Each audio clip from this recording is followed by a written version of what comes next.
Now I'll show you how to add AI effects. So the AI effects is part of the filter/effects section of your inShot editor app. Make sure to have the latest update to get access to all the latest AI effects. To add your AI effect, you'll want to go to where it says filter.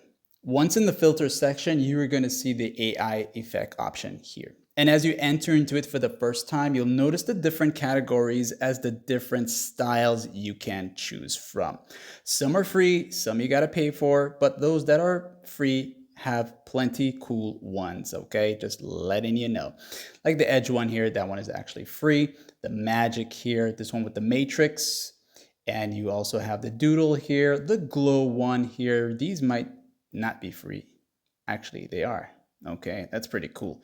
And maybe this one. So this one like that, you're gonna have to pay for that one here, okay? But for the most part, the AI effects is not simply just adding an effect to the video. It is more of AI effect. So you can choose from one of these here, the neon one.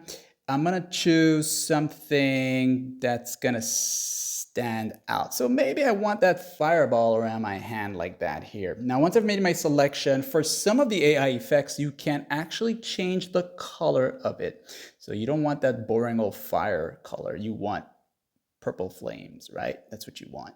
And when you press the check mark, it's gonna show up like this here. You can choose to go to edit here to adjust it or choose another one, or you can also increase the duration as to how long this AI effect is going to play. And for each style, whatever it is you're using it for, it's gonna appear differently. And these usually work best for like people, moving people, doing some sort of action. That's the best way you can use the AI effect, okay? So hopefully this one helped you out here, and let's go on to the next part.